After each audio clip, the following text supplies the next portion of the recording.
नमस्कार, 12 बजे की 12 बड़ी खबरों में आप सभी दर्शकों का स्वागत है और मैं हूं आपके साथ अखंड राय और आप देख रहे हैं उत्तर प्रदेश का तेजी से बढ़ता हुआ digital platform IBC 24 Uttar Pradesh Uttarakhand. 12 बजे की महत्वपूर्ण खबरों की शुरुआत करते हैं। आपको बता दें, आज योगी सरकार की कैबिनेट बैठक है जो इस वक्त लोक भवन में हो रही है, जहां पर डिप्टी सीएम ब्रजेश पाठक भी के साथ साथ तमाम जो मंत्री हैं कैबिनेट के, वो वहां पर मौजूद हैं। आज इस कैबिनेट मीटिंग में कई महत्वपूर्ण फैसलों पर मुहर लग सकती है। जो जानकारी है उसके मुताबिक 27 प्रस्तावों पर आज मुहर लग सकती है, जिसमें कई महत्वपूर्ण फैसले लिए जा सकते हैं। रजिस्ट्री से संबंधित हो, स्टाम्प डिपार्टमेंट से संबंधित हो, वित्त से संबंधित हो, या फिर कहें आवास विकास से जुड़ा हुआ मामला हो, परिवहन से जुड़ा हुआ मामला हो। कई ऐसे विभाग हैं जिससे जुड़े हुए जो प्रस्ताव हैं वो इस कैबिनेट की बैठक में आज पास होंगे, जिसके बाद इसकी डिटेल में इंफॉर्मेशन 12:15 बजे जो वित्त मंत्री सुरेश खन्ना है वो देंगे। आपको बता दें, लेकिन जो सबसे बड़ी बात है कि इसमें इस कैबिनेट में कैशलेस इलाज जो शिक्षकों के लिए जो है और कर्मचारियों के लिए, उसकी बात भी की जा रही है। साथ ही साथ मुख्यमंत्री ग्राम परिवहन योजना है, उसके तहत 12,200 गांव को ग्राम से जोड़ने की योजना पर भी आज मुहर लग सकती है, क्योंकि सबसे बड़ी बात है कि ग्रामीण इलाके में रहने वाले लोगों को शहर में जाने के लिए किसी प्रकार की दिक्कत ना हो, इसके लिए इस तरीके की योजना लाई जा रही है कि ग्राम के जो निवासी हैं उनको किसी प्रकार की कोई परेशानी ना हो। यही स्टाम्प से संबंधित जो विभाग है उसमें भी एक योजना, महत्वपूर्ण योजना लाई जा रही है, जिसमें किसी भी तरीके की जो फ्रॉड जो जमीन के डीड में या फिर जमीन खरीदते वक्त जो होता है, उसको रोकथाम के लिए भी कहीं ना कहीं इसमें आज प्रस्ताव पर मुहर लग सकती है। और जो सबसे बड़ी बात है राज्य कर्मचारियों के लिए है, उनको अगर चल संपत्ति लेनी है तो अपने 2 महीने के मूल वेतन से अधिक अगर वो लेते हैं तो उनको अपनी डिटेल जो होगी उसकी जानकारी वो अपने अधिकारी को देनी होगी। साथ ही साथ 6 महीने के मूल वेतन से अधिक अगर वो स्टॉक में निवेश करते हैं या कहीं भी निवेश करते हैं तो उसकी भी जानकारी उन्हें अपने अधिकारी को देनी होगी। साथ ही साथ हर कैलेंडर वर्ष के लिए ये बात है, और अपनी चीजों को आप जो भी आप निवेश करते हैं, जो भी आप कुछ खरीदते हैं, तो उसकी भी जानकारी अपने अधिकारी को देनी होगी और साथ ही साथ उसका ब्यौरा भी अपलोड करना होगा। तो कहीं ना कहीं इसमें भी जो राज्य कर्मचारी जो नियमावली है उसमें संशोधन करके इस तरीके की चीजें लाई जा रही हैं। डिटेल में अभी सारी चीजें सामने आएंगी, लेकिन इतना जरूर है कि आज इस महत्वपूर्ण और अहम बैठक में 27 अहम प्रस्तावों पर मुहर लग सकती है योगी कैबिनेट में, क्योंकि तमाम मंत्री वहां पर मौजूद हैं। और जो डिप्टी सीएम केशव प्रसाद मौर्य बाहर है, इस वजह से उस बैठक में शामिल नहीं हो पाए हैं, लेकिन उप मुख्यमंत्री ब्रजेश पाठक के साथ साथ जो तमाम कैबिनेट के सहयोगी हैं वो उस बैठक में आए हुए हैं। अब चलते हैं अपने सभी सहयोगियों के पास, एक एक करके हमारे साथी हमारे साथ जुड़ेंगे, जो आज की बड़ी खबरें उनके शहरों की है हमारे दर्शकों को बताएंगे। सबसे पहले हमारे साथ इंद्रवीर जुड़ रहे हैं रायबरेली से। इंद्रवीर, कौन सी बड़ी खबर?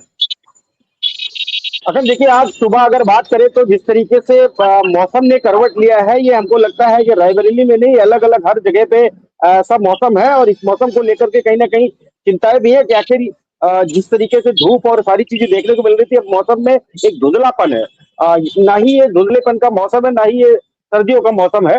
क्योंकि अगर बात करें तो गर्मियां स्टार्ट हो रही हो, गर्मियां स्टार्ट होते ही अभी जैसे हम लोग देख रहे हैं लगातार अब गर्मी धीरे धीरे बढ़ भी रही है। रात में कल अगर बात करें तो गर्मी ठीक ठाक थी, तो उसको लेकर के जिस तरीके से मौसम में बदलाव है, क्या यह पॉल्यूशन यहाँ भी दस्तक दे रहा है बीच बीच में? और अगर गांव क्षेत्रों में बात करें तो अगर वहां पर लोगों का कहना है कि खांसी आ रही है लोगों को, और इस उसमें घुटन सी एक महसूस हो रही है जो मौसम है। हमारे पास गांव क्षेत्र से कुछ तस्वीरें आई हैं, वो हम दिखाना चाहेंगे। और ये एक बड़ा विषय है कि क्या अब दिल्ली का पोल्यूशन हर जिले में, रहरी या लखनऊ के आसपास जितने भी एरियाज है वहां पे भी दिखना शुरू हो गए। जिस तरीके मेरे पीछे भी आप देख सकते हैं, ये मौसम है, ना ही धूप है ना ही, लेकिन गर्मी और उमस बराबर बनी हुई है।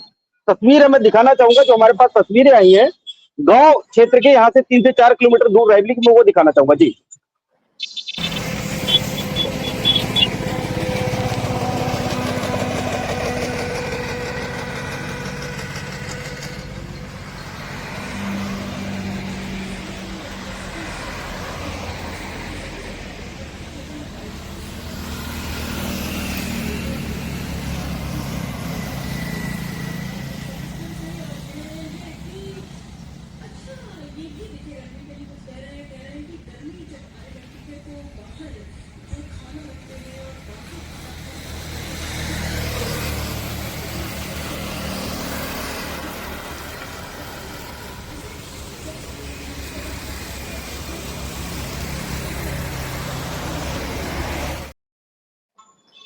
बिल्कुल देखिए ये इंद्रवीर, हालात है। और ये इस पे जो जानकारी निकल करके सामने आ रही है, लखनऊ, कानपुर समेत जो 10 शहर हैं, वहां पर ही धुंध छाई थी। तो लखनऊ के मौसम वैज्ञानिक है अतुल सिंह, उनका इस पर कहना है कि गर्मी की और हवा में नमी की वजह से इस तरीके का मौसम है और अगले 2 दिनों में पूर्वी उत्तर प्रदेश में बारिश के भी आसार हैं।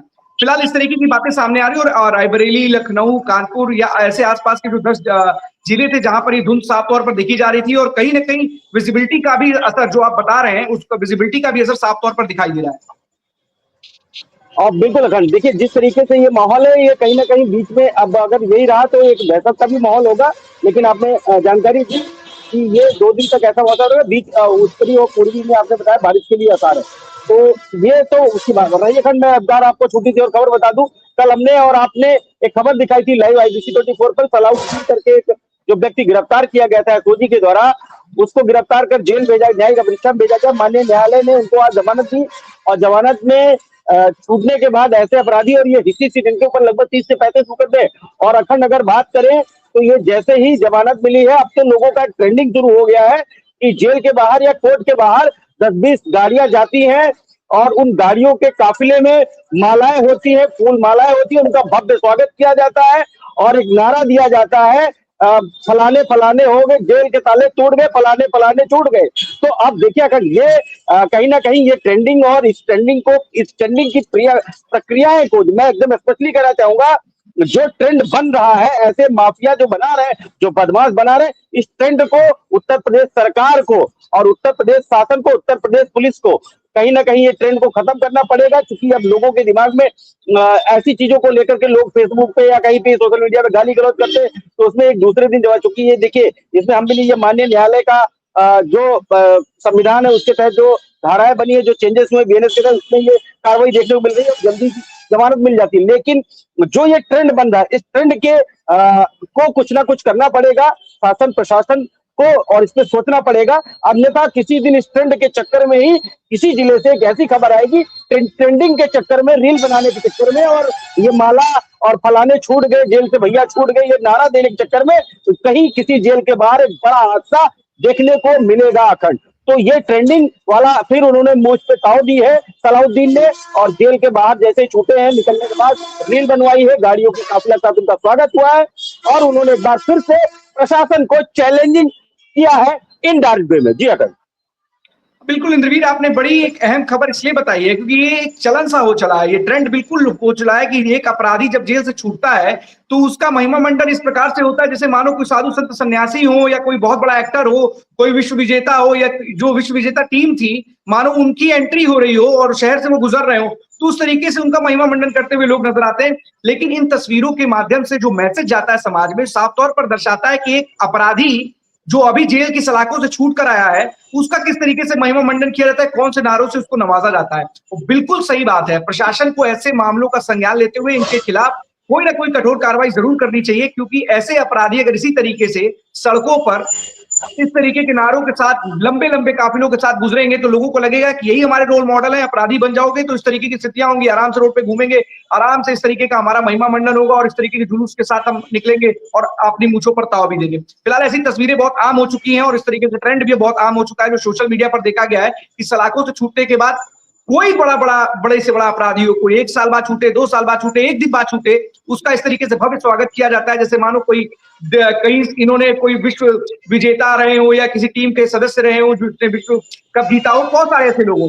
लेकिन एक महत्वपूर्ण सवाल आपसे और इंद्रवीर है, क्योंकि हमने अभी देखा है, खबरें आ रही हैं लगातार कि कहीं ना कहीं गैस की किल्लत को लेकर के लोगों में एक भय का माहौल है। और सबसे बड़ी बात है कि हमारे साथ अभी ज्ञानेंद्र भी और भी हमारे सहयोगी, उनसे भी हम ये जानेंगे। लेकिन सबसे पहले आपसे जानना चाहते हैं रायबरेली में क्या हालात है, क्योंकि ऐसे हालात सुनने में आ रहे ज्ञानेंद्र आपके पास आ रहे हैं, जरा इंद्रवीर से कर लेंगे उसके बाद आपके पास। बिल्कुल। इस चारों तरफ हाहाकार है, चारों तरफ हाहाकार है। और इस क्वेश्चन से इंद्रवीर, एक मिनट, इस क्वेश्चन से पहले मेरे पास प्रमोद तिवारी का बयान है, वो बयान सुन लीजिए और उसके बाद इंद्रवीर से ही आंसर सुन लीजिएगा, लेकर के किस तरीके से उन्होंने बयान दिया, मुझे पर्सनल उन्होंने भेजा भी था। आप बयान सुन लीजिए उनका एक बार। LPG शॉर्टेज मुंबई, बेंगलुरु, कई होटल्स मैनेजमेंट ने कहा कि काफ़ी सारा इशू हो रहा है, बंद हो जाएंगे होटल अगर इस तरह की सिचुएशन बनी रही तो। क्या पहले ये सरकार LPG कॉमर्शियल घरेलू के दाम बढ़ाती और फिर अब 9 या 10 दिन युद्ध चला है, पर गैस की शॉर्टेज हो गई। ये भी इंस्ट्रक्शन है इसके साथ कि 25 दिन से पहले डोमेस्टिक की और शहरों में बुकिंग नहीं होगी। जो ये शॉर्टेज है, इसके लिए पूरी तरह भारत सरकार का पेट्रोलियम मंत्रालय जिम्मेदार है। मैं सिर्फ इतना कहना चाहता हूं, मोदी जी, इस देश को सर से झुक गया है जब ट्रम्प कहता है 30 दिन और पेट्रोल खरीद लो और रशिया से मैं इजाजत देता हूं। क्या महान भारत अब ट्रम्प की दया पर निर्भर करेगा कि उसे कहां से क्या व्यापार करना है? सर, राहुल गांधी जी ने कहा कि प्रधानमंत्री मोदी पूरी तरह से कॉम्प्रोमाइज्ड हो गए हैं ट्रम्प के साथ। मैं राहुल गांधी की बात को समर्थन देते हुए बल व्यक्त करता हूं और कहना चाहता हूं हालात राहुल गांधी के बयान का समर्थन कर रहे हैं। जो एलपीजी शॉर्टेज, जिस तरीके से ये तेल की स्थितियां बन रही हैं कि हम दया पर निर्भर हो गए हैं, मोदी जी अब वही करेंगे जो हमारे अमेरिका के उनके आका हमारे हो नहीं सकते। हमें तो याद आता है 1971 जब 7वां बेड़ा आया था और इंदिरा गांधी ने कह दिया था कि हम अपना फैसला खुद लेंगे। बांग्लादेश का निर्माण किया उन्होंने, परवाह नहीं की। और वारे मोदी, क्या है चक्कर? कहीं कुछ, बस मैं इतना ही कहना चाहता हूँ। आजकल तमाम फाइलों की चर्चा चल रही है। सर, रुपी ऑल टाइम लो लगातार गिर रहा है, रुपी डॉलर के मुकाबले। कच्चे तेल की जैसे विदेश नीति और अर्थ नीति मोदी सरकार की पूरी तरीके से चौपट हो गई। अगर ये जो इंडो अमेरिकन डील, पैक्ट, संधि, बिजनेस डील होने जा रही है, अगर ये हो गई तो फिर इस देश के करोड़ों किसान और लघु मध्यम उद्योग समाप्त हो जाएंगे।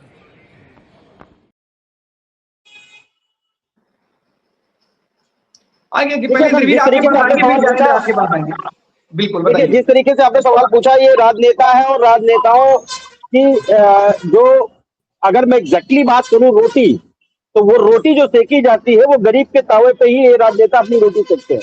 वो कोई भी राजनेता हो, चाहे वो अभी हमने बाइट सुनी महोदय प्रमोद तिवारी जी हो, चाहे वो कांग्रेस के हो, चाहे वो बीजेपी के हो, मैं इवन सबके नेताओं की बात कर रहा हूँ। उसकी अगर रोटी सिकती है ना तो गरीब के ही तावे पे सिकती है।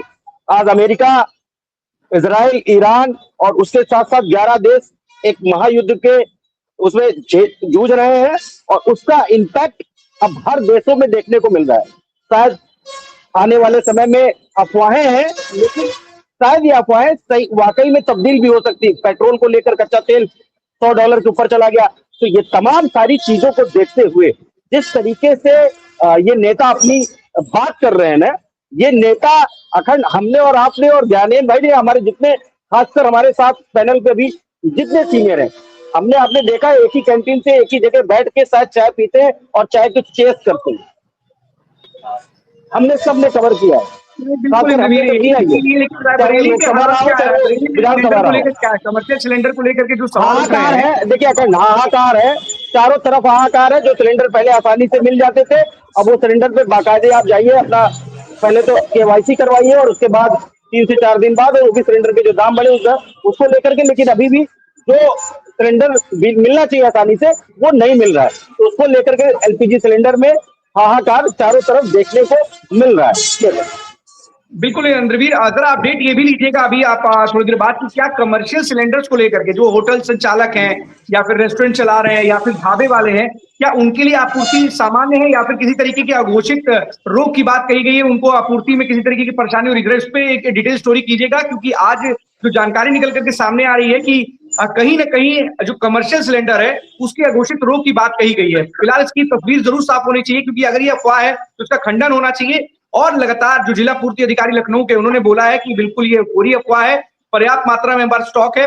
लेकिन हम ये चाहेंगे कि आप लोग फील्ड पर हैं, इसका जरूर वो करें, चेक करें, रियलिटी चेक करें कि क्या कमर्शियल सिलेंडर को लेकर के शॉर्टेज है या फिर मिथक और अफवाह फैलाया जा रहा है। बहुत बहुत धन्यवाद आपका इस तमाम जानकारी के लिए। ज्ञानेंद्र के पास चलते हैं। ज्ञानेंद्र, प्रमोद तिवारी जी ने तो साफ तौर पर बता दिया है, बड़े नेता हैं, प्रतापगढ़ के हैं, साथ ही साथ राज्यसभा सांसद भी हैं।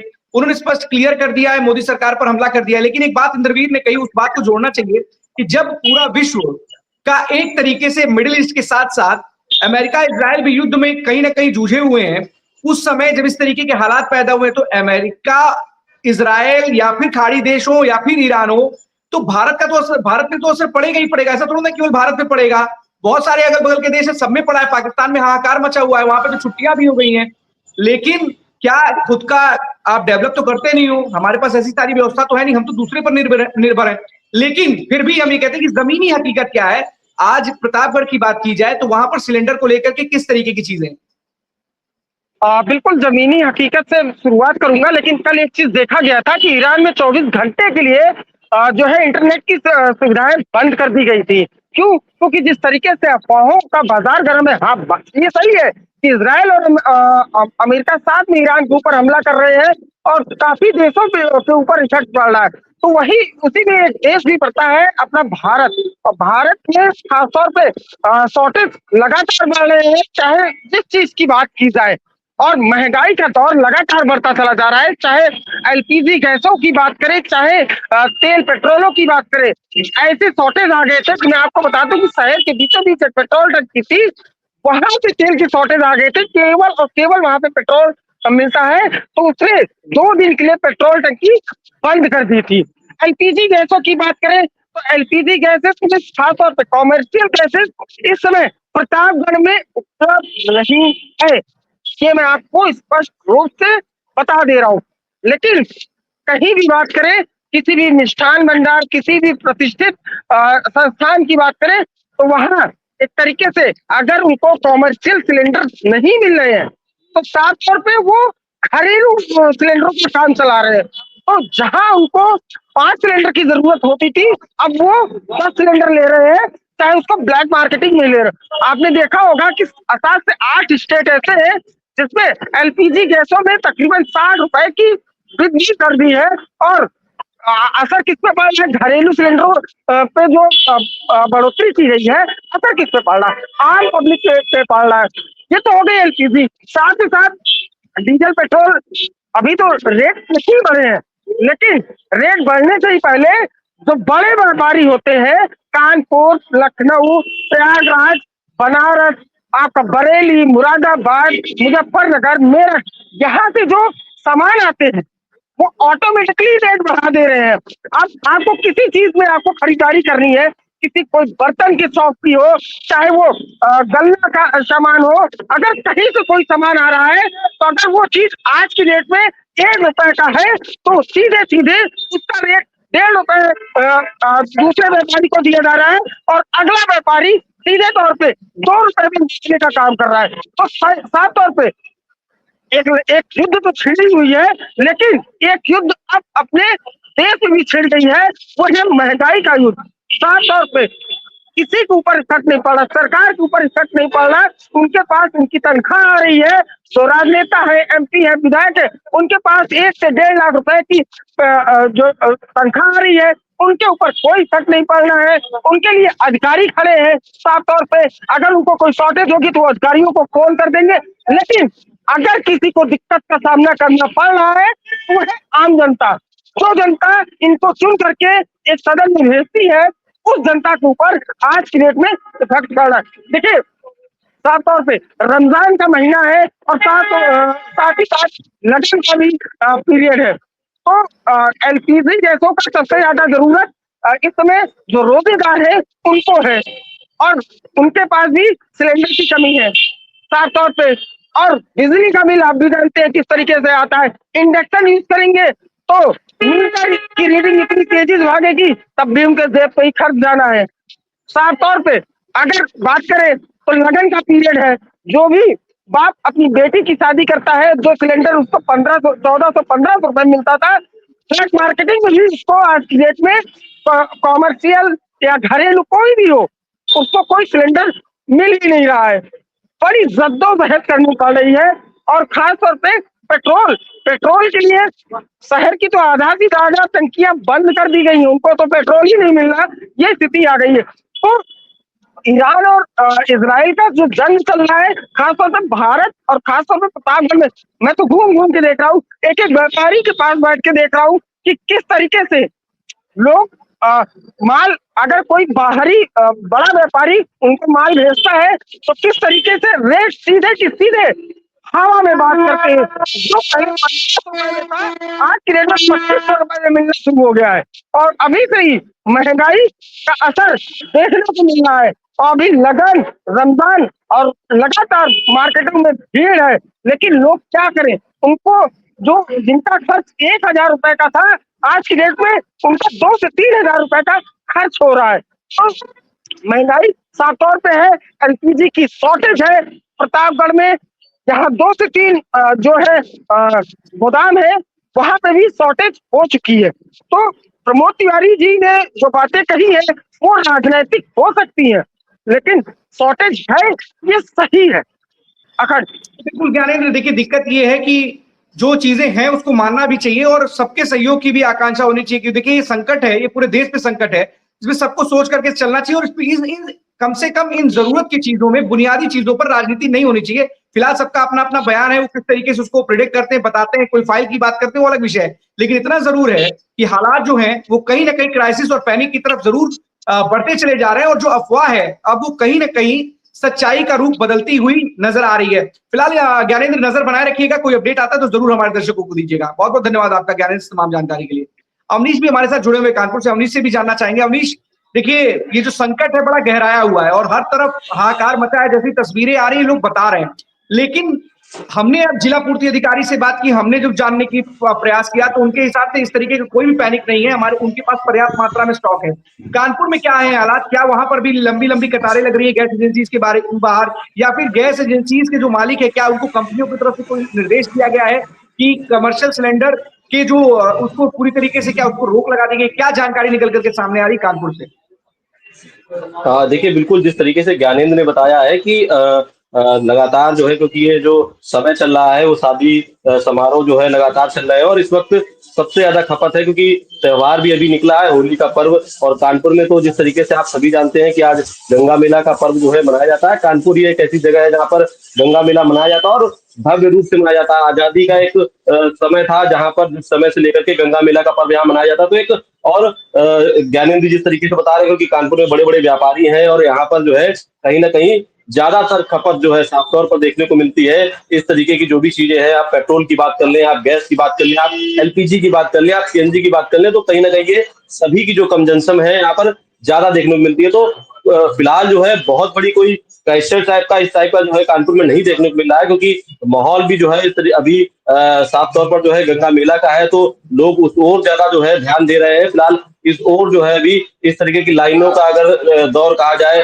नहीं देखने को मिल रहा है, लेकिन समस्याएं हैं, समस्याएं जरूर है। समस्याओं को जो है कहीं ना कहीं साफ तौर पर देखा जा रहा है। जो लोग हैं उनको ये पता चल गया है कि पहले जो आसानी से जो सिलेंडर मिल जाते थे, आप इधर बुकिंग पे आप कॉल करिए, आप एक नंबर मिलाइए और विद इन जो है 2 आवर या विद इन जो है 1 डे जो है कहीं ना कहीं आपके पास वो सिलेंडर मौजूद होता था। लेकिन अब जो है उसका जो समय है वो भी बढ़ गया और कहीं ना कहीं जो है लोग जो है अब निराश भी हैं कि जो एक आसानी से जो चीजें उपलब्ध थी उसमें थोड़ी कठिनाई हो रही है, थोड़ा जो है कठिनाइयों का सामना करना पड़ रहा है। तो ज्ञानेंद्र बिल्कुल सही है, जिस तरीके से जो है एक तरीके से लगातार जो है लोग प्रतापगढ़ में परेशान है, लेकिन कानपुर में उस तरीके का माहौल नहीं दिख रहा है। लेकिन परेशानियां यहाँ पर भी हैं और वो परेशानियां हो सकता है कि आज के बाद में जो है लाइनों की कतारें जो है आपको गैस एजेंसीज में फिलहाल देखने को मिले। फिलहाल आज का जो माहौल कानपुर का है वो गंगा मेला का है, तो लोग अभी फिलहाल उसमें कहीं ना कहीं जो है रंगों के रंग में जो है कहीं ना कहीं रमे हुए हैं।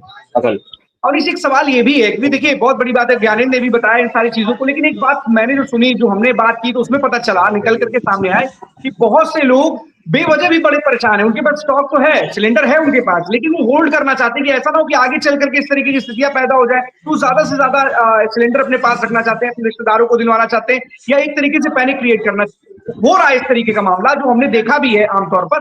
तो क्या कानपुर में भी इस तरीके की स्थितियां हैं? क्या इस तरीके की तस्वीरें आई हैं? लोग अपने लोगों को, अपने रिश्तेदारों को फोन करके कह रहे हैं भाई सिलेंडर ले लो, हो सकता है आगे चल के खत्म हो जाए। देखिए हमारे सहयोगी ने जिस तरीके से ज्ञानी ने बताया भी है कि मैं उन्हीं की बात को आगे बढ़ाऊंगा। सोशल मीडिया का दौर है और लगातार सोशल मीडिया पे जो है इस तरीके के कुछ भ्रामक व्यवस्थाएं भी जो है कहीं ना कहीं प्रसारित होती हैं, जिससे कहीं ना कहीं लोग पैनिक होते हैं। और उस पैनिक के चलते जो है लोग, जिस तरीके से आपने देखा होगा कोरोना का जब शुरुआत का दौर हुआ था, तो वहां पर भी कहीं ना कहीं पहले का जो फेज था उसमें लोग नहीं परेशान हुए थे उतना, लेकिन जैसे ही दूसरा फेज आया था लोग एकदम से जो है सब चीजों को समेट करके रखना शुरू कर दिए थे। और उनको लग रहा था कि आने वाले समय हो सकता है कि ये चीजें उपलब्ध ना हो। जिस तरीके से युद्ध का जब ऐलान हुआ, युद्ध की शुरुआत हुई, तो लोगों के दिमाग में, लोगों को व्हाट्सएप जो है गैलरी में ये चीज दिखने लगी कि कहीं ना कहीं जो है अब तेल नहीं मिलेगा, तेल न मिलने के चलते कहीं ना कहीं जो है जो लोग हैं वो आवागमन उनका प्रभावित होगा। और बिल्कुल जो है, जो अभी ज्ञानी ने बताया है कि जो व्यापारी हैं वो कहीं ना कहीं परेशान जरूर हैं, क्योंकि जो जिस तरीके से भाड़े हैं वो भाड़े लगातार बढ़ते हुए नजर आ रहे हैं। एक कंस्ट्रक्शन की अगर हम बात करें, क्योंकि लगातार जो है कंस्ट्रक्शन सभी जगह पर बिल्डिंगें बन रही हैं, तो कंस्ट्रक्शन के उस पे भी अगर देखा जाए तो जो एक भाड़े जो बिल्डिंग मटेरियल का सामान आता है, जो एक बाहर से आने वाला जो भाड़ा था वो 2000 से 2200 का जो भाड़ा था, वो आज के समय में जो व्यापारिक मित्र हैं हमारे जो बताते हैं, लगभग 3200 रुपए अभी 2 से 3 दिनों में हो गया है। तो बदलाव हो रहा है, लोगों को पैनिक होने जैसी स्थिति थोड़ा थोड़ा शुरू जरूर हुई है, लेकिन फिलहाल जो है जिस तरीके से एकदम से भड़बड़ाने जैसा कोई ऐसा या बिल्कुल पैनिक होने जैसा कोई भी माहौल अभी नहीं होना चाहिए। और अपील भी लोगों से करेंगे कि एकदम वो उत्तेजित ना हो, एकदम से कहीं पर लाइन न लगाएं। चीजें अभी उपलब्ध हैं, आप आसानी से उन चीजों को फिलहाल ले सकते हैं। हाँ बिल्कुल अवनीश, बड़ी बात है। बहुत सारे लोग परेशान भी होते हैं और खुद तो परेशान होते ही है, साथ ही साथ दूसरों को भी परेशान करते हैं और पैनिक क्रिएट करते हैं, जिसकी वजह से जो अफवाहें होती हैं वो कहीं ना कहीं सच्चाई में तब्दील हुई नजर आती है। क्योंकि लोगों के मन में डर और भय है। अगर एक साथ किसी बड़े पेट्रोल पंप पे कई गाड़ियां पहुंच जाएंगी तो कितना भी उसके पास ईंधन होगा वो खत्म ही हो जाएगा, क्योंकि उस जगह तक भरने के लिए, उस पेट्रोल पंप पे भी तो भरने के लिए कोई ना कोई जगह चाहिए। लेकिन लंबी कतारें अगर लग जाएंगी तो इस तरीके का माहौल हो जाएगा, अरे पेट्रोल खत्म हो गया। फिलहाल लगातार सरकार भी इस बात को बार बार कह रही है कि अभी भी हमारे पास पर्याप्त स्टॉक है। इसको विशेष ध्यान रखना चाहिए, लोगों को कोई अफवाह पर बिल्कुल नहीं जाना चाहिए और अपनी गैस एजेंसी पे पहले संपर्क करें, वहां क्या स्थिति है उसके बारे में भी जानें। किसी भी भ्रामक खबर पर ना जाए, किसी के द्वारा फैलाई गई खबर पर ना जाए, क्योंकि ऐसी स्थितियां आपको केवल और केवल परेशान करेंगी, जो हमने खासतौर पे अवनीश से बताया कि कोरोना के समय हमने देखी है। अवनीश, जो भी होगा नजर बनाए रखिएगा, कोई अपडेट आता है तो हमारे दर्शकों को जरूर दीजिएगा। जितेंद्र के पास चलते हैं। जितेंद्र, अफवाह जो अब एक कहीं ना कहीं सच्चाई में तब्दील होती हुई दिखाई दे रही है, लोग अब इस अफवाह के चक्कर में अपने स्टॉक को भरना चाहते हैं। कोरोना में भी हमने देखा कि दवाइयों को भी लोग स्टॉक करके घर में रखना चाहते थे, तो कभी ना कभी उसकी कोई कमी नहीं थी, लेकिन लोग चाहते थे कि ज्यादा से ज्यादा अपने घर में रख ले, पता चले आने वाले समय में कम हो जाए। तो क्या इस वक्त बस्ती में भी कुछ इस तरीके के हालात है क्या? वहां पर लोग सिलेंडर को लेकर के इस तरीके से हाहाकार मचा हुआ, किस तरीके की स्थिति है? या फिर वहां पर स्थितियां समान है, लोग जानते हैं कि पर्याप्त मात्रा में स्टॉक है? बिल्कुल अखंड, जिस तरीके से अभी चाहे ज्ञानी ने कहा, इंद्रवीर की बात की या अवनीश की बात की, जैसे कि अभी आपने ये भी कहा कि जिस तरीके से क्या अफवाहों पे ध्यान ना दे, तो स्वाभाविक बात है। मैं इस बात पे मुहर लगाता हूँ कि बस्ती में जो भी गैस एजेंसियां हैं, लगभग मैं स्वयं बता रहा हूँ क्योंकि मेरे घर के ठीक सामने गाड़ियां खड़ी होती है, जो कि कल तक लगातार वहां पे भारी संख्या में भीड़ चल रही थी, लेकिन आज वहां जो गाड़ी खड़ी है उसमें सिलेंडर नहीं है, लोग आ रहे हैं चले जा रहे हैं। और सुबह से ऐसी कई जगह से फोटोज आ रहे हैं, वीडियोज आ रहे हैं, जिसमें साफ देखा जा सकता है कि लोगों ने लाइन लगा रखी है लेकिन सिलेंडर नहीं मिल रही है, एजेंसियां बंद हो गई है, वहां पे ताले लगे हुए हैं, जो हाकर्स होते हैं उनके फोन नंबर तक बंद हो चुके हैं। तो स्वाभाविक बात है कि जिस तरीके से जो युद्ध का असर है वो स्वाभाविक बात है बस्ती में भी उसका असर, बस्ती क्यों ना कहे कि पूरे देश में दिखाई पड़ रहा है। तो स्वाभाविक बात है, ये साफ कर सकते हैं, क्योंकि सुबह से जो कि स्वयं मैं इसलिए कह सकता हूँ कि हमारे घर के सामने जैसे मैंने बताया कि जो है ट्रक खड़ा होता है, तो स्वाभाविक बात है मुझे सुबह से 4-5 फोन भी आ चुके हैं पर्सनली कि सिलेंडर आपके यहाँ पे मिल जाएगा कि नहीं मिल जाएगा, सामने गाड़ियां खड़ी होती है। स्वाभाविक बात है, तो कहीं ना कहीं असर पूरे तरीके से देखने को मिल रहा है। अखंड ये भी बता दें कि विद इन 2 डेज, आज की बात नहीं कह सकते, लेकिन 2 दिन पहले अगर बात की जाए तो बस्ती में पेट्रोल पंप भी बंद हो गया था जहां पे तेल नहीं था। अभी चालू है, लेकिन इस बारे की पुष्टि नहीं कर सकते, लेकिन 2 दिन पहले भी वहां पेट्रोल पंप भी बंद था। तो स्वाभाविक बात है, कहीं ना कहीं जो क्राइसिस है, या ये भी साफ तौर से ये भी कह सकते हैं क्योंकि अक्सर जो समय आता है, जो मौका देखने के बाद व्यापारी इसका लाभ उठाने का भी काम करते हैं, तो इसमें भी दो राय नहीं है। हम इस चीज को भी डिनाई नहीं कर सकते हैं। ये भी कह सकते हैं कि जनता भी अफवाहों पे ध्यान देती है, जिसको 1 सिलेंडर की जरूरत है वो 2 सिलेंडर लेके जा रहे हैं, कहीं ना कहीं स्टोर भी लोग करते हैं। तो स्वाभाविक बात है, इस तरीके का मौका देखने के बाद तो स्वाभाविक बात है लोग चौकन्ना हो जाते हैं, व्यापारी पूरा का पूरा फायदा उठाते हैं। क्या व्यापारी के क्राइसिस नहीं है, उनके यहाँ भी समस्या होनी चाहिए, लेकिन जिस तरीके से गैस एजेंसियों पर लगातार लाइनें लगी है, छोटे बच्चे लाइन लगा रहे हैं, महिलाएं लाइन लगा रही है, तो कहीं ना कहीं स्वाभाविक बात है क्राइसिस देखने को मिल रही है। और इसका फायदा मैं बिल्कुल कह सकता हूँ कि व्यापारी इसका फायदा उठाने में बिल्कुल नहीं चुकेंगे, इसलिए क्योंकि ये पहले भी लगातार देखा गया इस चीज को लेकर कि जो सामान होता है उसको एकत्रित कर लेते हैं, मौके का फायदा उठाते हैं। क्योंकि ये भी जानकारी जो कि लगी है कि जो सिलेंडर जिस तरीके से 1100 1200 कुछ जो कि कुछ रेट भी बढ़ने के बाद भी, रेट भी कुछ दिन पहले बढ़े, उसके बाद भी ये भी पता चलता है कि उसको महंगे दामों पे भी बेचा जा रहा है। तो कहीं ना कहीं फायदा मिलता हुआ अगर दिखाई देगा, तो चाहे अगर बात करें एजेंसी वालों की या हाउसर्स की बात करें या पेट्रोल पंप वाले की बात करें, तो फायदा उठाने में कोई नहीं चुकेगा। लेकिन इस पूरे मामले में अगर कोई पिसता हुआ नजर आता है, वो तो सिर्फ और सिर्फ वो जनता नजर आती है और किसी का कोई सहारा नहीं है। जनता ने भी इस बात को ये कहना है कि हमारी जो सरकार इस बारे में सोचे, हम लोगों को जो है गैस सिलेंडर, ये जो हमारी जो मुहैया जो चीज होना चाहिए वो उसको कराए। कहीं ना कहीं ये क्राइसिस, अगर अभी विदिन हम लोग को 2 दिन पहले ये भी देखा गया कि इंडियन ऑयल ने एक प्रेस नोट जारी किया, तो उन्होंने साफ कहा था कि हमारे पास में भरपूर मात्रा में जो है सामग्री है, अगर भरपूर मात्रा में है तो वो कहाँ है,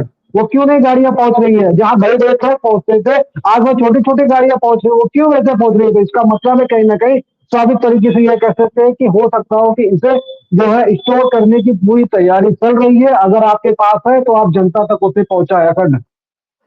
बिल्कुल, एक बात और भी है कि ये बात भी सही है आपकी कि अगर सारी चीजें सही हैं तो आखिरकार जनता तक पहुंच क्यों नहीं रही। लेकिन एक बात मैं आपको और भी बता रहा हूँ जितेंद्र जी, अपने अनुभव पे मैं बोल रहा हूँ कि कभी कदार अगर एक पूरे दुकान में, पूरा बहुत बड़ी दुकान में स्टॉक भरा होता है, हमने आमतौर पर देखा भी है, आपने भी देखा होगा, लेकिन अगर अचानक से वहां पर फ्री की कोई बाहर आ जाए या फिर इस तरीके का मामला आ जाए कि अरे भाई सामान खत्म हो जाएगा, तो उस बड़े से मॉल से भी सारा सामान गायब हो जाता है, वहां से खत्म हो जाता है। हमने बताया था कि नमक के को लेकर के एक अफवाह उड़ी थी कि नमक खत्म होने वाला है, तो कई कई दुकानों से नमक का स्टॉक ही खत्म हो गया। लोगों ने सोचा जितना ज्यादा भर के रख ले, आने वाले समय में दिक्कत होगी, जबकि नमक बहुत छोटी सी मात्रा में होता है। लेकिन हमारे देश में एक सबसे बड़ी बात है, चाहे वो केदारनाथ में आई त्रासदी की बात हो, कोरोना काल हो या फिर कोई भी संकट हो, वहां पर आपदा एक अवसर के रूप में उन तमाम व्यापारियों के लिए बन जाता है जो जिसका पूरा लाभ, पूरा फायदा वो तमाम व्यापारी उठाते हैं, साफ तौर आपदा को अवसर में कन्वर्ट कर देते हैं, उनके लिए अवसर है। लेकिन इतना जरूर है, बहुत महत्वपूर्ण बात की जितेंद्र ने, कि अगर आपकी तरफ से प्रेस नोट जारी किया जाता है,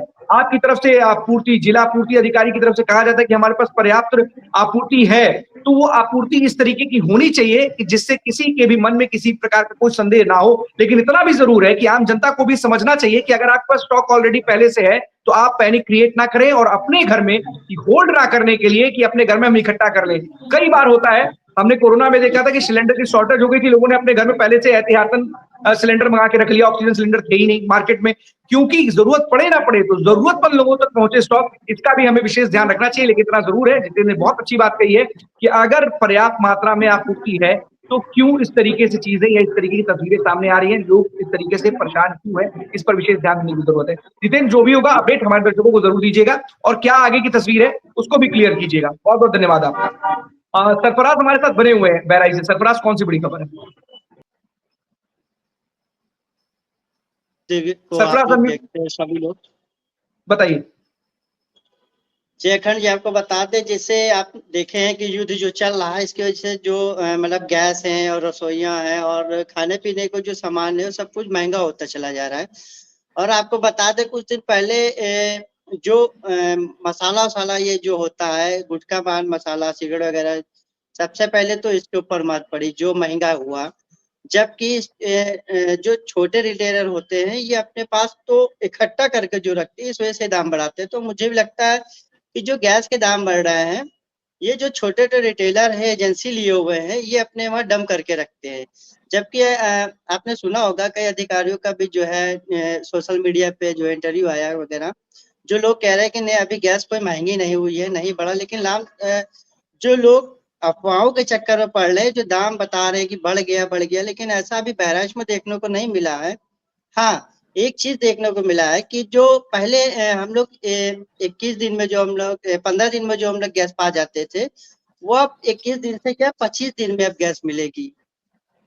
जी बिल्कुल सरफराज, देखिए कोई ना कोई पॉलिसी तो बनानी पड़ेगी ही पड़ेगी, क्योंकि दिक्कतें हैं। ऐसा नहीं कह सकते कि हम इस संकट में कहें कि नहीं हमारे पास सब कुछ सही है, सामान्य है। जब कहीं ना कहीं रास्ता बंद है, आपूर्ति हो नहीं रही, हम कहां से मंगाएंगे इस पर हम विचार कर रहे हैं, तो कहीं ना कहीं हमें सोचना पड़ेगा कि आखिरकार हमारे सामने स्थितियां कैसी हो रही हैं, इस पर भी विशेष ध्यान देने की आवश्यकता जरूर है।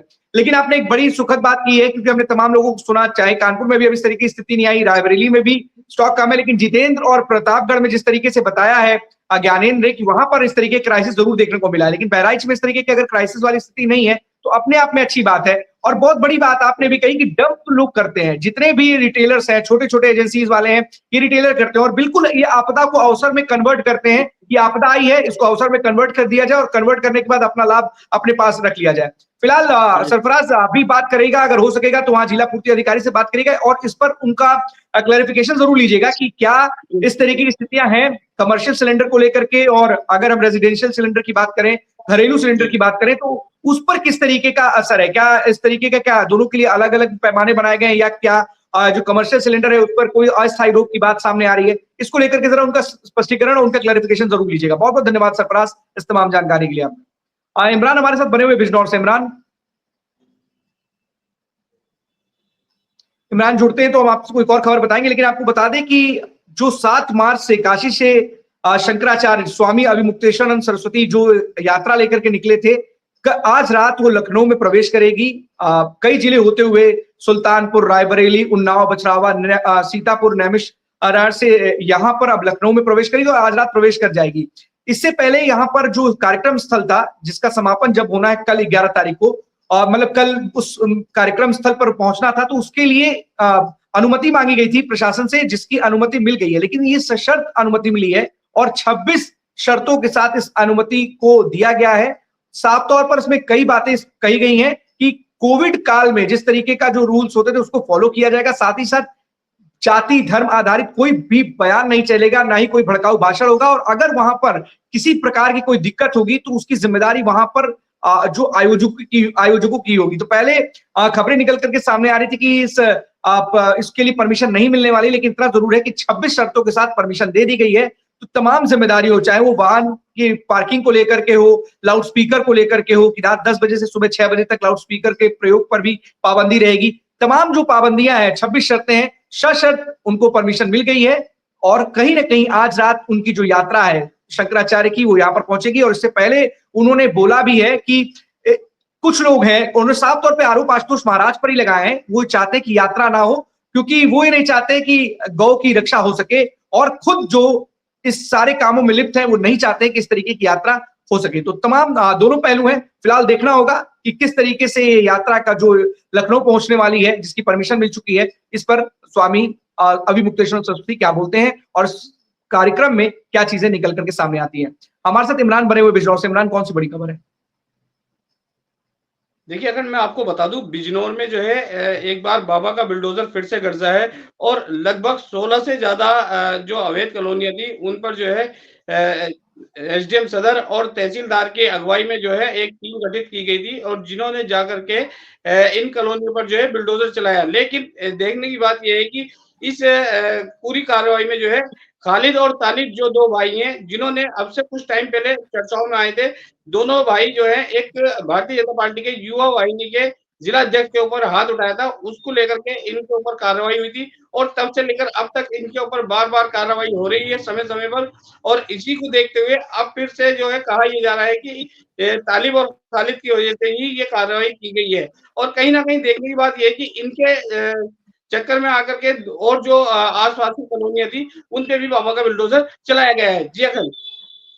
इमरान, लगातार अवैध जो भी अवैध अतिक्रमण हो या भी जो भी अवैध चीजें, उस पर लगातार इस तरीके की बुलडोजर कार्रवाई होती है और लगातार इस तरीके की चीजें होती है, तो कोई ना कोई साक्ष्य होगा तभी तो इस तरीके की कार्रवाई की गई है। ऐसा थोड़ा ना बिना साक्ष्य कोई कार्रवाई कर दी गई।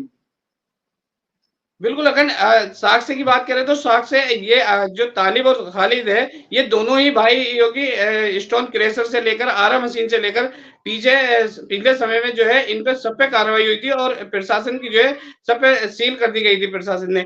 लेकिन अब देखने की बात यह है कि अब इनकी जो है चलते चलते इनकी जो ये लोग कॉलोनियां काट रहे थे, उन कॉलोनियों पर भी बाबा का बुलडोजर ले जाकर के पूरी कॉलोनियों को ध्वस्त कर दिया गया। अब आगे की क्या कार्रवाई है प्रशासन की देखने की बात है। लेकिन कहीं ना कहीं अभी तक जो है पूरी इस कार्रवाई पे प्रशासन की ओर से कोई कार्रवाई, कोई प्रतिक्रिया नहीं आई है और खालिद और तालिब जो है उनका साफ तौर से यही कहना है कि ये जो है हमसे एक कसूमत निकाली जा रही है और जबकि कोई हमारी कोई इसमें कोई गलती नहीं थी और हमारे डॉक्यूमेंट भी कॉलोनियों के पूरे थे। पहले हमारी लगभग 20 से 25 साल पुरानी हमारी आरा मशीन है, उसको सील कर दिया गया, उसके बाद जो है हमारे स्टोन क्रेशरों पे जाकर के कार्रवाई की जा रही है, उसके बाद जो हमारी कॉलोनियाँ है उस पे कार्रवाई की जा रही है। लेकिन हमने कहीं न कहीं उस शख्स से भी माफ़ी माँग ली थी, लेकिन उसके बावजूद भी ये दिन प्रतिदिन राजनीतिक अखाड़ा बना दिया गया है। जी, अखंड। हाँ, बिल्कुल इस तरीके के आरोप लगते हैं जब किसी के ऊपर कार्रवाई होती है। फिलहाल इसमें क्या सच्चाई है वो जानते होंगे, लेकिन प्रशासन जो कार्रवाई करता है वो किसी आधार पर करता है। शायद कोई चीजें होंगी, क्योंकि हम लखनऊ में भी ऐसी कई अवैध कॉलोनियों पर बुलडोजर चलते हुए आए दिन या रोज देखते हैं, और ऐसी कई खबरें प्रकाशित होती हैं जिसमें बड़ी-बड़ी जो कॉलोनीज जो लोगों ने डेवलप कर रखी, कई बार तो एलडीए ने हमने देखा था कि बड़ी कॉलोनीज जहां पर कई सारे मकान बन गए उनको भी अवैध करार घोषित किया है। लेकिन सबसे बड़ी बात है कि लगातार इस तरीके के अवैध कॉलोनाइजर लगातार इस तरीके की कॉलोनी का निर्माण कर रहे हैं, जिससे कहीं ना कहीं संकट पैदा हो रहा है। इसको लेकर के लगातार इस तरीके की कार्रवाइयां की जा रही है जिला प्रशासन के द्वारा। फिलहाल जो भी अपडेट होगा इमरान हमारे दर्शकों को जरूर दीजिएगा। बहुत बहुत धन्यवाद आपका इस तमाम जानकारी। ब्रजेश पांडे हमारे साथ बने हुए सिद्धार्थनगर से, बताइए। अखंड, बिल्कुल दूसरी खबर यह है कि बिजनौर के नजीबाबाद थाना क्षेत्र में जो आवारा कुत्ते हैं उनका जो है आतंक देखने को मिला है। एक लगभग 7 से 8 साल की बच्ची थी, ट्यूशन जा रही थी, उसको जो है पीछे से आकर के कुत्तों ने इस तरीके से भगोड़ दिया कि वो जो है जिंदगी और मौत के बीच जो जूझ रही है। और अभी जो है अगर बात नगर पालिका की करें तो नगर पालिका पशु अधिकारियों के लिए कह रहे हैं और पशु अधिकारी नगर पालिका के लिए कह रहे हैं कि ये लोग जो है यही कुत्तों को पकड़ेंगे। लेकिन अभी तक जो आवारा कुत्ते हैं उनको पकड़ने के लिए कोई भी टीम नहीं पहुंची है। और उस बच्चे उससे पहले भी अब से पहले भी जो है ऐसा वारदात सामने आई है, जो कि कुत्तों ने जो है बच्चों को, छोटे-छोटे बच्चों को निवाला बनाया है। और उस इतने ही नहीं कि उन्होंने जो है बच्चों को कि बड़ों को भी, एक वीडियो वायरल हुई थी नजीबाबाद क्षेत्र से ही, मैंने IBC 24 पे भी चलाई थी। और उसके बाद जो है वो महिला निकलती है घर से, और घर से निकलते ही पीछे 2 से 4 की तादाद में कुत्ते आते हैं और उस महिला के ऊपर आक्रमण बोल देते हैं, जो कि वो महिला जो है हक्के-बक्के रह जाती है और नीचे गिर जाती है। उसके बाद जो उस महिला के जो है गले में और अन्य जगहों पे उसका जो है काट लिया जाता है। उसके बाद 2 से 3 दिन के बाद उस महिला की मृत्यु हो जाती है। कई तस्वीरें देखी हैं कि लेकिन किस अभी तक तरीके भी से जो प्रशासन ये कुत्ते होते हैं उनका शिकार छोटे बच्चे से लेकर बड़े लोग होते हैं, और लगातार इस तरीके की तस्वीरें हमने देखी हैं और लगातार दिखाई भी है अपने दर्शकों को। और इस पर कम से कम जो भी प्रशासनिक अमला है, जिन लोगों की जिम्मेदारी बनती है, उनको इस पर जरूर कार्रवाई करनी चाहिए, क्योंकि लगातार इस तरह की घटनाएं बढ़ती जा रही हैं। इस पर विशेष ध्यान देना चाहिए। जो भी हो सकेगा जिम्मेदार अधिकारियों से बात कीजिएगा, उनका क्या इस पर राय है, क्या उनकी प्रतिक्रिया है, जरूर हमारे दर्शकों को बताइएगा। लेकिन इतना जरूर है इस तरीके के मामले लगातार बढ़ते जा रहे हैं। बहुत बहुत धन्यवाद आपका इमरान इस तमाम जानकारी के लिए। ब्रजेश हमारे साथ बने हुए सिद्धार्थनगर से, ब्रजेश बताइए। जी बिल्कुल, मैं अखंड आपको बता दूं कि ये ताजा मामला आया है उसका थाना क्षेत्र का मामला है, जहां लगभग 2 साल पहले एक अभियुक्त फरार हुआ था। 2 साल के बाद पुलिस के द्वारा कड़ी मशक्कत के बाद उस जो है इनामिया अभियुक्त था उसको गिरफ्तार कर लिया गया। ये उसका थाना क्षेत्र के जो सर्विलांस और एंटी थेफ्ट की जो टीम थी, उस अपराधी को जो है गिरफ्तार कर लिया गया, जो कि 85,000 का जो है 25,000 का जो है इनामिया जो अभियुक्त था। और उसके ऊपर जो है SC/ST एक्ट का भी केस लगा हुआ है। अखंड मैं आपको बता दूं कि जिस तरीके से 25,000 का इनामिया जो अपराधी था 2 साल से फरार चल रहा था, पुलिस ने पकड़ने में काफी सफलता पाई है। और उन्होंने कहा है कि सड्डे की गिरफ्तारी उसका थाना क्षेत्र के रेलवे स्टेशन के पास से हुई है, क्योंकि अपनी जो है लगातार लोकेशन चेंज करता रहता था, और जिससे पुलिस को पकड़ने में काफी असफलता हो रही थी। लेकिन पुलिस की काफी मशक्कत के बाद उस अभियुक्त को गिरफ्तार कर लिया गया। खंड हाँ बिल्कुल, सिद्धार्थनगर से एक और खबर आपने कल बताई थी कि किस तरीके से शोहरतगढ़ के में भी 2 जो अपराधी थे, इनामी अपराधी, गैंगस्टर के आरोपी, जिनके ऊपर 25,000 का इनाम था, उनको भी गिरफ्तार किया था। सलाखों के पीछे गए, लेकिन हवालात से वो वहां के जो संतरी को धक्का देकर के भाग गए। लेकिन बड़ी कड़ी मशक्कत के बाद 2 घंटे के भीतर ही पुलिस ने उनको दोबारा गिरफ्तार कर लिया। तो कहीं ना कहीं लगातार सिद्धार्थनगर पुलिस अच्छा काम कर रही है और कहीं ना कहीं अपराधियों को सलाखों के पीछे डालने का काम कर रही है, जिसमें साफ तौर पर जो अपराधी हैं वो अपने मंसूबे में कामयाब ना हो पाए और अपराधी सलाखों के पीछे रहे। इस पर विशेष ध्यान लग रहा है, सिद्धार्थनगर पुलिस दे रही है। बहुत बहुत धन्यवाद आपका ब्रजेश इस तमाम जानकारी के लिए, जो साफ तौर पर दर्शाती है, जो ब्रजेश ने खबर बताई है कि लगातार सिद्धार्थनगर में पुलिस एक्शन मोड में है और उन तमाम इनामी अपराधियों के खिलाफ कार्रवाई की जा रही है। वो चाहे वो 25,000 के इनामी हो, चाहे वो 50,000 के इनामी हो, उनके खिलाफ उनकी धरपकड़ के लिए लगातार टीमें गठित की जा रही हैं और उनको सलाखों के पीछे भेजा जा रहा है। तो 12 बजे 12 बड़ी खबरों में आज के लिए बस इतना ही। कल हम आपके सामने फिर से होंगे हाजिर, तब तक के लिए दीजिए हमें इजाजत। धन्यवाद।